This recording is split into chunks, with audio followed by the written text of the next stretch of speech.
Good afternoon, solar YouTubers. It's about 3:46. I've been off for several hours. It's been busy. I've been up since, been actually working since about 6:30 this morning. I, for the company I work for, I also clean carpets in the morning. And we have one of our customers. I do like 4 jobs a month. Repeat customers. So, and then I had a couple of residentials. There's the star of the show. Want to give kissies?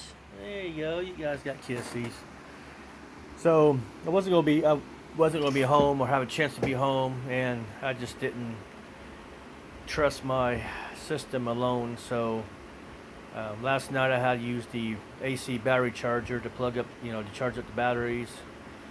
At some point last night, my power inverter tripped or something because it was beeping at me, and the red light was on.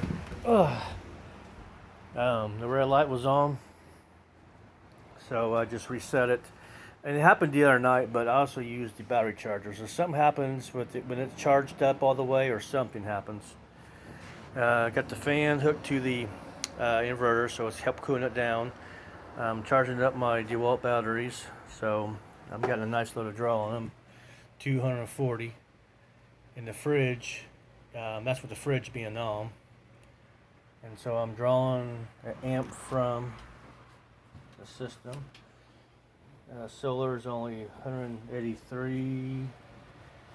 This is not bad at all. So what we got coming in? So we got 79. Sorry about that. This pisses me off. This hold on here. So we got 13, 12. So it's not quite producing all, but it's not needing to. So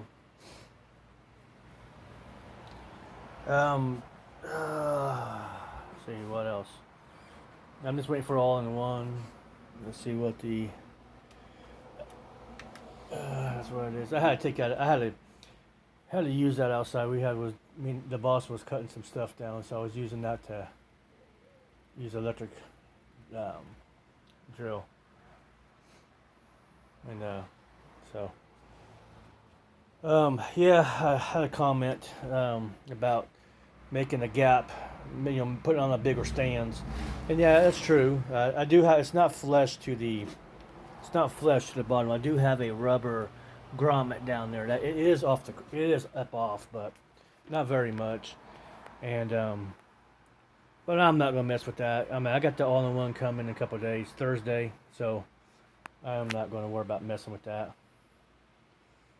So when I came home this afternoon, everything was charged. So I plugged the fridge back into the power inverter and went from there. And the fridge has been running ever since. She's in a loving mood right now. Yeah, it's hot. I don't have AC. I do, but it's not put in the window. Alright, that's it. I'm gonna get off my feet. My feet are killing me. But yeah, so you see that there? Let me go sit down. Show you what I'm gonna do. So how I'm gonna hook my all-in-one inverter up, I pretty much got from this channel here. And I got the idea off another channel. I can't find a guy anymore. I just haven't did a quick search. But that's what he does. This is what I'm going to do. So you see, he takes the female of a plug. That's the AC out. And you just wire it up. You just stick it into the all-in-one, and then the AC in is the male. Is the male part of this. And so all you do is just plug it in the wall, and that is what I'm using. Well, that's a power strip. But I'm using this power strip here. It's going to plug into that AC out, and this has a 15 amp breaker. So I have a breaker built in, I have a switch built in. So and then same thing with the AC in is when you plug it into your wall, that socket is a 15 or 20 amp socket, wherever you have. So therefore it's has a breaker on it. AC out has a breaker on it. And then the only thing you really need to put a fuse on is the battery wires. But I have on my batteries right now, I literally have these 200 amp fuses on there, and then the BMS has a 100 amp automatic shut off. So in case something that happens doesn't shut off, then there you go. So I don't need to put anything on this except for maybe a shut off switch. Maybe. You know what I'm saying? That's the only thing. And then your solar coming in, my solar's going to be connected with I'm sorry, I'm tired, MC4 connectors. And all you got to do is unplug those. So you don't need a circuit breaker for that. And my panels are in series, so I don't need a fuse. So the only physical things that you need is a cutoff switch. But I am going to put, just to be redundant, just to be safe, you see this system right here, and that's a 200 amp fuse with that. But then I'm not going to go into a bus bar. I'm just going to take that wire and lead it up into the all-in-one. But the only one I'm getting, it's not bolted down like this. It's screwed. So you stick it up in there and you screw it in. So it's similar to what these are right here. So, but my all-in-one is really a cheap. Let me get to the page. I can't show you the screen because there's some personal information on there. So let's see if they don't have it on.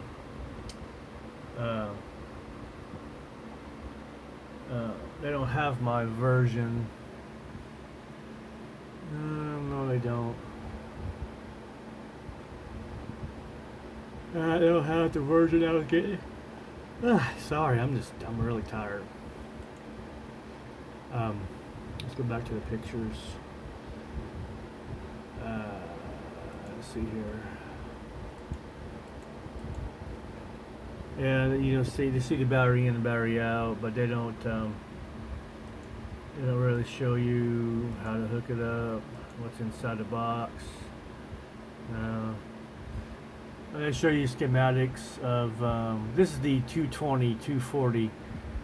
This is the bigger unit I'm not getting. But yeah, I'm not showing you inside the box. But mine are not. Your cables go in there, but they're not bolted down.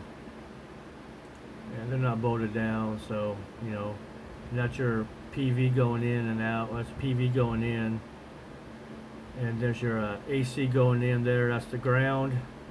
That's the hot wire or live wire, and that's the neutral.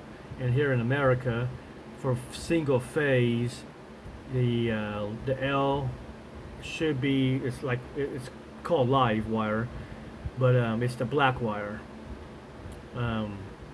or a hot wire. That's what we normally call it.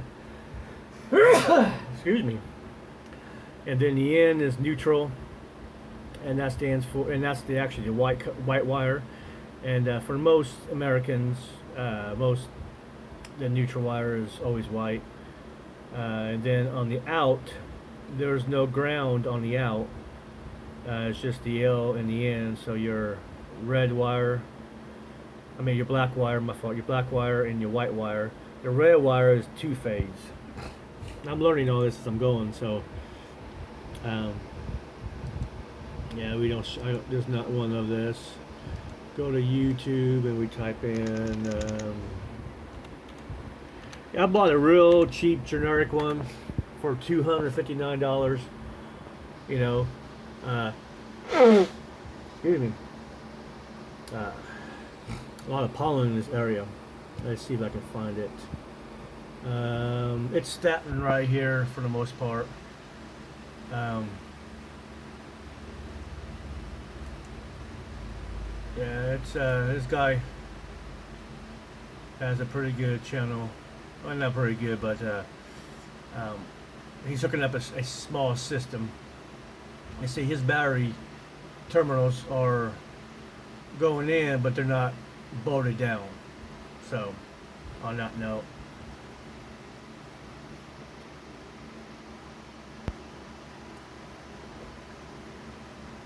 sorry, taking a drink. So you gotta cut him, stick him up in there, and so that's basically what I'm doing. What he has there is basically what I got. I believe his is it might be the same kind as I got, but it's, you know, Vevor, you know, it's $259. It's all in one. It's a 450 volt on your MPP charge controller. It's 450 volt max. And I've been saying for several days now that your bottleneck is your charge controller. That's your bottleneck. Because most charge controllers are 100 volts, 150. Victron has one that's 250, but you're paying $600, $700, $800 for that one, and you're bottlenecked at 250. This one here, you're bottlenecked at, you know, on your inverters. So on your all-in-one inverters, about, you know, 400, 500. So I'm just getting this one and running it and see what happens. So that's gonna be a quick one. Just not much to talk about. And I'll talk to you guys later.